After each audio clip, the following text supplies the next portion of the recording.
Hayotingni o'zgartirmoqchimisan? Sen bilan chorri psixolog 322 yillik tajribamdan kelib chiqqan holda men senga motivatsiya beraman. Hayoting tubdan o'zgaradi.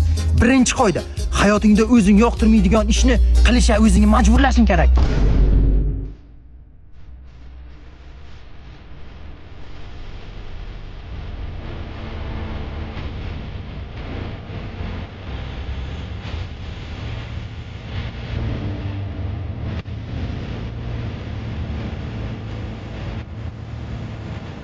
Bacham? Nima bo'lyapsan? U ish qilmaydingmi? Dada, men chorri psixologdan motivatsiya oldim. Kelajakda o'zim o'rnim topishim uchun o'zimga yoqmagan ishlarni qilishga o'zim majburlashim kerak. Chunki hozirda men chiniq qolman. Men alaq bermang, qoching. Yaxshi psixolog ekan unda ish qilish o'rgatibdi senga. Malades. Bosib bacham. Senga ikkinchi motivatsiya. Orqangdan gapirganlarga hech qachon e'tibor berma. Chunki ular hamisha orqangda. Zoker, bola, suv berdingmi? Zoker?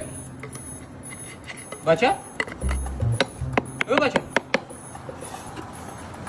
Zoker? Ibulangi. Bacham? Bacham. Ana nima qaraymisan? 2 soatdan beri chaqiryapman. Dada, men orqamdan gapirganlar umuman e'tibor bermayman. Chunki ular mendan orqada. Agar oldimdan gapirsangiz aytib beraman. Kim o'rgatdi? Chorri psixolog o'rgatdi. Kelajakda men yuksalishim uchun juda kerakli narsa ekan bu. Chorri psixolog onasini? Senga uchinchi motivatsiya. Qo'rqgan ishlaringni qilishni o'rgan. Qalbingni qo'rquv egallashiga aslo qo'yma. Qo'rquvga tik bor.